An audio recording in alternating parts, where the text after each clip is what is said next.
After Redfall, I've been on a bit of a vampire high with painting models for the release of Redfall on Twitch while raising money for charity with Game on Cancer. I've also rewatched the 1992 Bram Stoker's Dracula movie at least about 5 times in the past 2 weeks or so, and I've recently found the What We Do in the Shadows TV series. Told you so.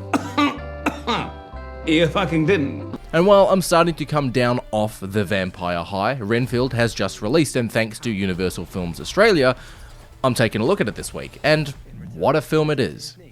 Renfield is a comedy horror film that's, say, a little bit similar to Zombieland or the Foo Fighters Studio 666, in that there is blood and gore, but it's all delivered in comedic ways, and outside of the gore and the action scenes, the world is goofy and adult.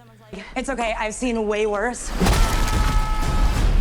Directed by Chris McKay, who previously did the Lego Movie, the Lego Batman movie, and even some Robot Chicken, Chris brings his goofy style of comedy, but rather than making it, say, kid-friendly, it's more focused at adults, and that's where some of the moments in this film got me real good. Renfield follows the story of Dracula's famous familiar, but then, rather than Dracula dying with Van Helsing and such, well, Renfield and Dracula have survived throughout the years, and basically every time they get found and attacked by either someone from the church or vampire hunters, they ship out and move somewhere else. And well, after a little while, everyone's sort of dead in that area, and the money has run out, and the world has changed and evolved. As Renfield has been serving Dracula for some time, and with the film being set in modern day, we see how he's been manipulated by Dracula for so long, on top of the world changing, making it harder for Renfield to find victims for Dracula. So with that, Renfield has been attending self-help groups and acting as a bit like, say, a dark hero. Now when people in his group confess about their abusive partners, for example, Renfield then kidnaps those abusive partners and then feeds them to Dracula, which is actually a really cool twist on things. And speaking of a cool twist, Renfield's got some abilities from Dracula. Anytime Renfield eats a bug, he'll have a fraction of Dracula's powers, such as super speed and super strength, and some light healing abilities. But when it comes to compared to, say, Dracula, it's nothing. But with that, there are some John Wick meets Deadpool goofy action-esque comic scenes and action scenes in this film. From this though, Renfield starts to build himself a life away from Dracula by making friends, and in one instance, saving innocent lives, and in doing so, Dracula believes Renfield has betrayed him. So from there we've got goofy organised crime, we've got thieves, we've got drug dealers, corrupted cops, John Ralphio, and one of the most creative and hilarious interpretations of Dracula I've ever seen. Nicholas Hoult as Renfield is pretty good, but it's also a different interpretation of Renfield. With Bram Stoker's Dracula Tom Waits' Renfield, you could see that Renfield was clinically insane and dangerous. My personal favourite was Peter McInall as Renfield in Dracula Dead and Loving It, which is a underrated Dracula film, but he was goofy while being completely loyal to Dracula. I didn't see anything! I didn't see anything! I saw everything. When Nicholas Hoult's Renfield loves Dracula and is loyal to them, sure, but their character is given more free will than we've previously seen before. Now, Awkwafina's character is more or less Awkwafina rather than actually a character themselves, and her story as a police officer is fine, but it is very generic, if you will. There were a few scenes here and there around the acting and her dialogue, and it was pretty bland. In fact, the opening seconds of her character introduction was a bit of an eye roll in regards to how generic it is, but as we follow her character, there are some pretty good comedic moments, I won't lie there.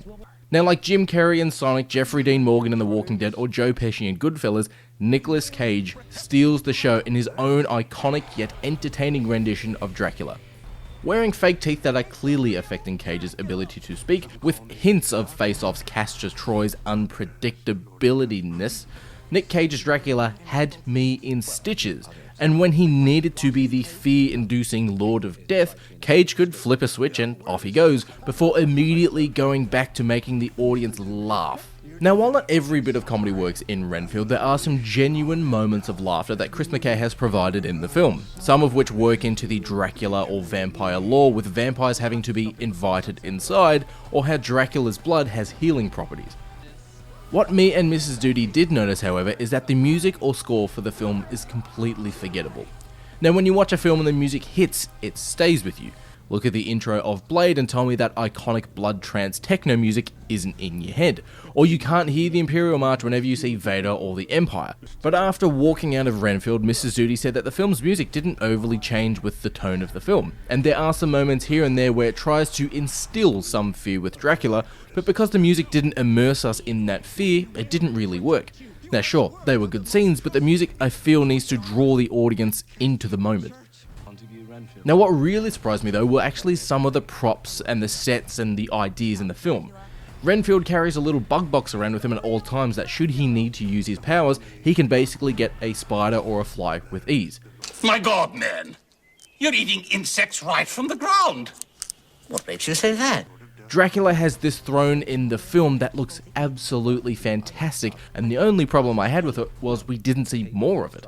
But Renfield isn't a movie for everyone. It's a middle ground comedy with gore, but then there's moments of attempted emotional story that sorta sets the film off balance. Now, I walked out of Renfield quite enjoying myself with the film, and its runtime of about an hour and a half was easily digestible without feeling like it was dragging.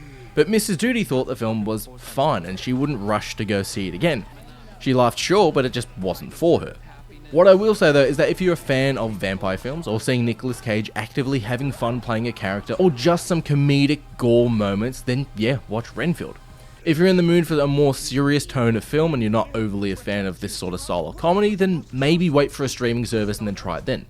But after watching and laughing pretty solidly with Renfield, if this was the first movie in the new Universal classic movie horror monster universe that they tried to do a few years ago, it's a pretty funny place to start.